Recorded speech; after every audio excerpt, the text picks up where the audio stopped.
दक्ष ने एक विशाल यज्ञ का पुनः आयोजन किया, सबको निमंत्रण दिया, पर भोलेनाथ को कोई निमंत्रण नहीं। जब यज्ञ की तिथि आई तो बड़े बड़े विमान कैलाश खंड के ऊपर से गड़गड़ाते हुए जाने लगे। तो देवी सती जो कैलाश में विराजमान है, जब गड़गड़ाते हुए विमानों का स्वर सुनाई पड़ा तो ऊपर देखने लगी। तो देखा कभी अग्निदेव का विमान जा रहा है, कभी इंद्र का विमान जा रहा है, कभी वरुण का विमान जा रहा है। तो पूछ लिया, अरे बहन कहाँ जा रही हो? तो उन्होंने कह दिया, जानती हो तुम्हारे पिता के यहाँ जा रही है। जो ये सुना कि पिता के यहाँ, तो महाराज चारों खाने चित्त और सती जी व्यथित। अरे ये क्या हो गया, पिताजी ने मुझे निमंत्रण क्यों नहीं दिया? मेरे घर में यज्ञ और मुझे ही पता नहीं। हो सकता भूल गए हो, चलो कोई बात नहीं, मुझे चलना चाहिए, पर बिना पति की आज्ञा के कैसे जाऊं? आजकल हो तो पहले मायके जाते हैं और तब जाकर के फोन होता कि हम पहुंच गए। अब पति का साहस नहीं कि पूछे कि बताते तो सही। अच्छा अच्छा देवी पहुंच गई, बस ये कृपा करो कब आओगी? तो सती देवी सबसे पहले पति के सम्मुख जाकर के चरण दबाने लगे, और जैसे ही चरण स्पर्श किए भगवान शिव ने नेत्र खोले और भगवती सती भगवान को समाधि से उठे हुए देख करके बोल पड़ी कि प्रजापतिस्ते श्वशुरस्य सांप्रतम निर्यापितो यज्ञमहोत्सवः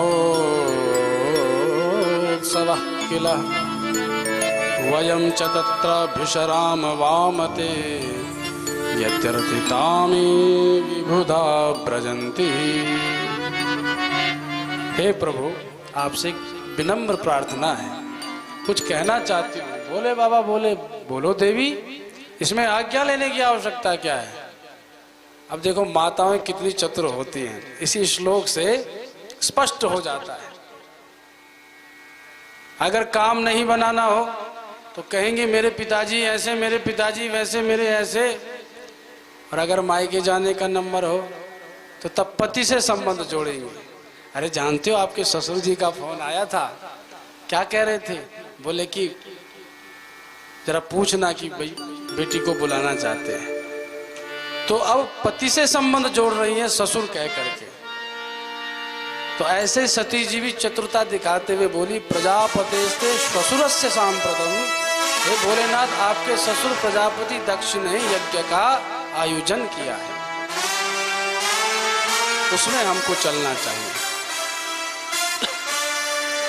भगवान से बोले, भाई देवी तुम ठीक कह रही हो, पर ये बताओ क्या निमंत्रण आया? बोले निमंत्रण तो नहीं आया। तो बोले कोई मोबाइल फोन आया हो? बोले महाराज वो भी नहीं आया। बोले व्हाट्सएप इंस्टाग्राम आजकल तो न जाने क्या क्या चल गया महाराज, आदमी कुछ करे उससे पहले ही वायरल हो जाता है। देवी सती बोली नहीं नहीं, ऐसा तो कोई मैसेज भी नहीं मिला। तो भगवान से बोले फिर जाना उचित नहीं देवी। बोले ये कौन सी बात हो गई? अरे अपने पति के यहाँ, अपने पिता के यहाँ, अपने मित्र के यहाँ, अपने गुरु के यहाँ और प्रभु के यहाँ बिना बुलाए भी जा सकते हैं। वहां ऐसा नहीं कि निमंत्रण की प्रतीक्षा करी जाए। तो अनाहुता अप्यभियन्ति सौहृदम भरतुर्गुरो देह कृतस्य केतनम। इसलिए चलना चाहिए।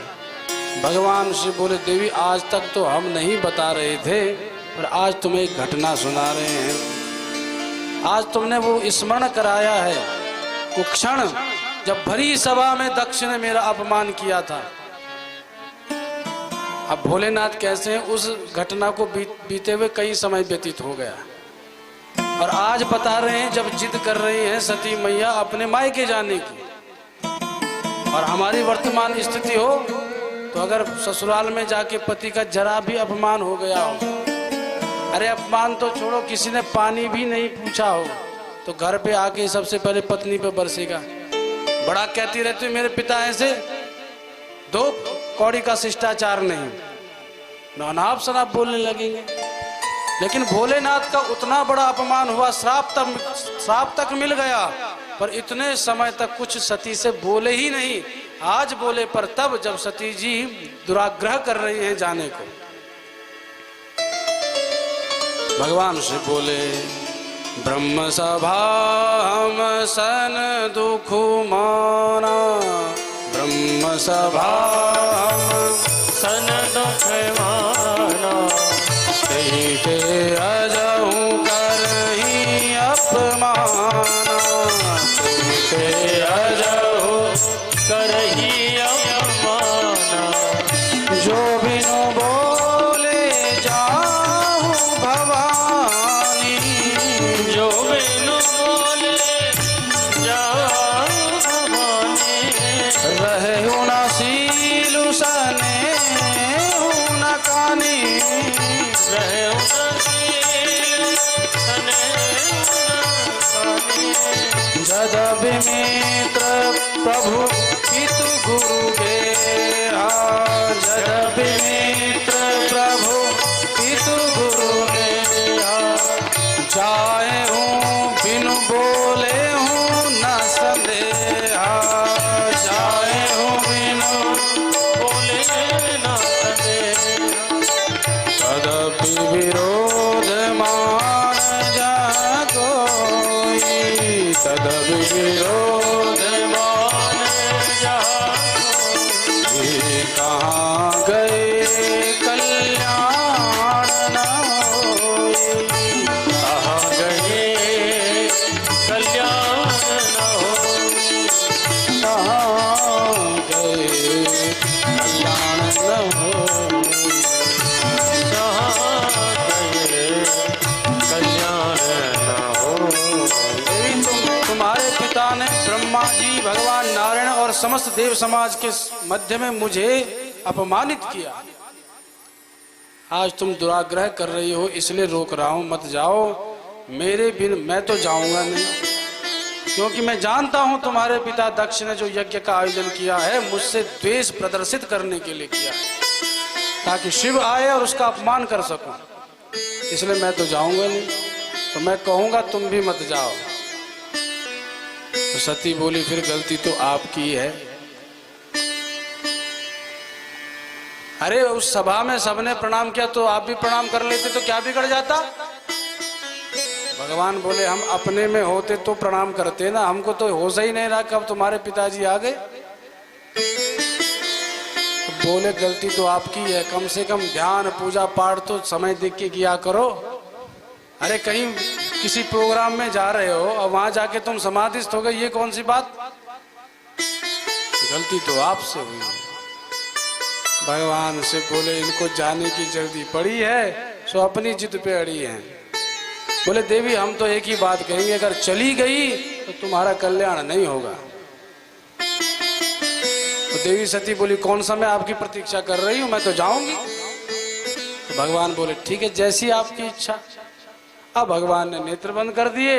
अब भगवती सती क्रोध में कि मुझे रोक रहे थे कि पिता के यहाँ मत जा, मैं तो जाऊंगी।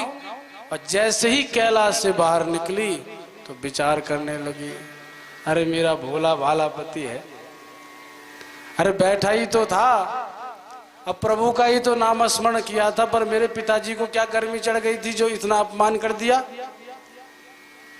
इसलिए दोस्त तो मेरे पिता का ही है। तो क्या करूं, जाऊं कि नहीं जाऊं। भाई जहां मेरे पति का अपमान हुआ वहां नहीं जाना चाहिए। तो तत्क्षण लौट गई अपने निज भवन की ओर। पर जैसे ही भवन की ओर जाने लगी इतने में एक विचार आया, देखो मेरे पिता और पति में खटपट हो गई, और अगर मैं नहीं गई तो ये खटपट बढ़ती ही चली जाएगी।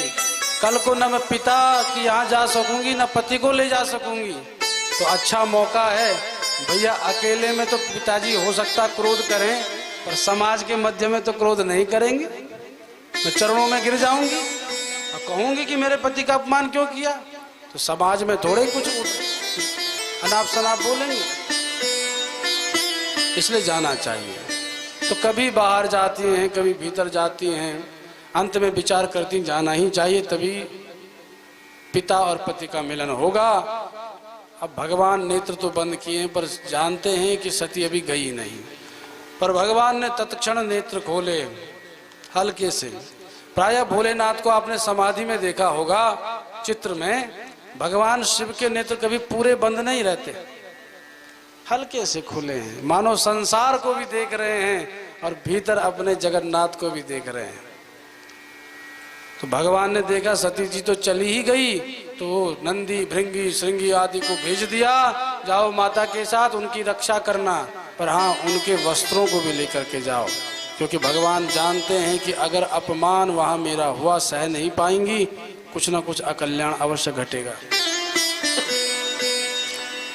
नंदी अपनी पीठ पर बिठा करके भगवती सती को ले गए, और नंदी तो नंदी तीव्रगामी एक क्षण में कनखल में पहुंचे। जैसे ही सभा के मध्य में भगवती सती ने प्रवेश किया, सबने मुंह मोड़ लिया सती से। पर सती जी तो अपने पिता को देख रही हैं कि मेरा पिता आए और मुझे गले से लगा ले, क्योंकि दक्ष बहुत प्रेम करते थे भगवती सती से, सबसे छोटी जो थी। पर जैसे ही दक्ष की दृष्टि सती पर पड़ी, नेत्र लाल हो गए और मुंह मोड़ करके बैठ गए। भगवती सती तो देख रही है पिताजी को, कोई सभा में स्वागत करने को तत्पर नहीं, पर एक ही स्वागत करने आई, कौन? माता। भले भैया पिता कितने निष्ठुर हो जाए, माता किसी भी स्थिति में निष्ठुर नहीं होती। इसीलिए कुपुत्रो जायेत क्वचिदपि कुमाता न भवति, माँ कभी कुमाता नहीं होती।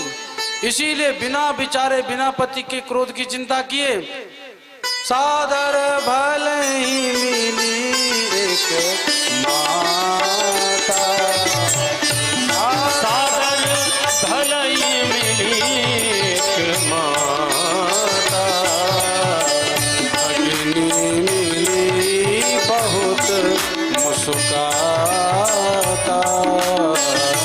भगिनी मिली बहुत मुस्काता। माँ दौड़ पड़ी और आलिंगन कर दिया, भुज पास में बांध लिया देवी सती को। भगनिया भी दौड़ती हुई चली आई, अरे बहन अकेली आई हो, पति कहाँ है तेरे? और मुस्कुरा रही है। अब ये घी अग्नि में घी डालने का काम कर रही है, जानती हैं कि शिव जी को नहीं बुलाया गया, पर फिर भी पूछ रही, तेरा पति नहीं आया, अकेली क्यों आ गई, कहाँ है पति? अच्छा पीछे आ रहे हैं, जानती है नहीं बुलाया। बहुत मुस्कुराता, जब कोई ज्यादा ही मुस्कुरा पड़े तो समझ लो ये मुस्कुरा क्यों रहा है। सती जी की शकल पे 15 बजे और ये इनको मुस्कुराना आ रहा है, लेकिन सती जी किसी को नहीं देख रही, मात्र दक्ष की ओर दृष्टि है कि पिता से पूछूं कि भला मेरे पति को क्यों नहीं बुलाया। अब गई तो पिताजी की ओर जा ही रही थी कि दृष्टि भी पात कर रही है सर्वत्र। पूर्व दिशा की ओर देखा, बड़े बड़े देवता बैठे हैं। आग्नेय कोण की ओर देखा, बड़े बड़े देवता बैठे हैं।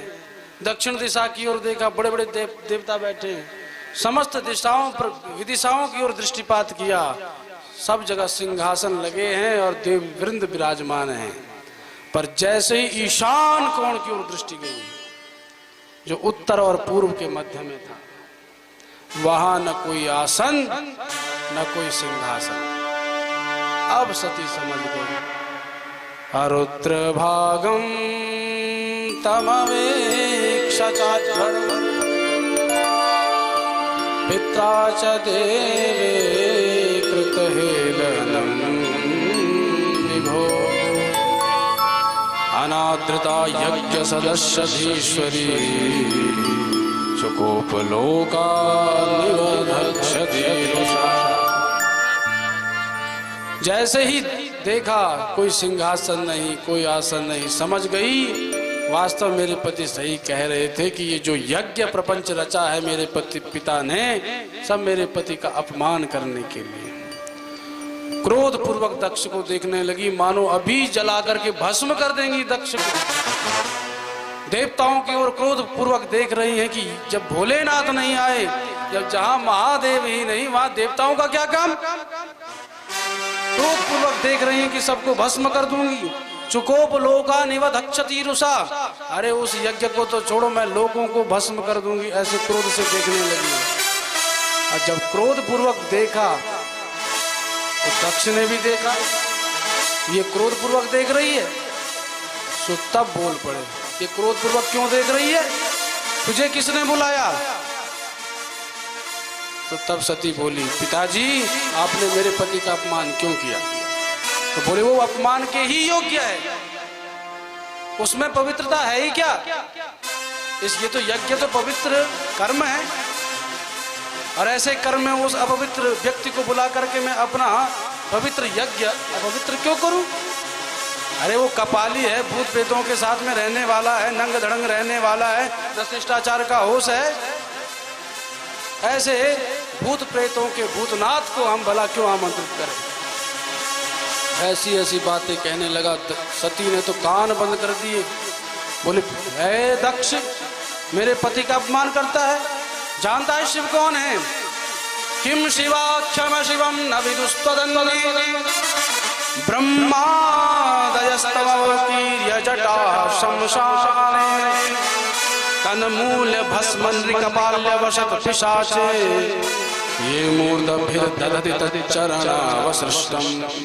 बड़े बड़े देवता लोकपाल ब्रह्मादिक उन भोलेनाथ की चरण रज को पाने के लिए लालायित रहते हैं, और भोलेनाथ की चरण रज को अपने मस्तक पर लगा करके अपने मस्तक की शोभा बढ़ाते हैं, और उनको तो शमशानेश्वर कहकर के उनकी निंदा करता है। वो तो सबका पालन करने वाले हैं। जगदाता महेशु पुरारी, जगदाता महेशु पुरारी, जगत पिता सबके हितकारी, जगत पिता सबके हितकारी। ऐसे परम हितकारी भोलेनाथ त्रिपुरारी पर तू ऐसा लांछन लगाता है, सावधान। पर इतना कहने पर भी नहीं रुका और अनाप शनाप बोलने लगा, भाग जा, दौड़ जा, चली जा सती, तुझे इस यज्ञ में कोई आमंत्रित नहीं किया, न तुझे न तेरे पति को, वो इस यज्ञ में रहने योग्य नहीं है। आज तो छोड़, किसी यज्ञ में उसे आमंत्रित नहीं करूंगा।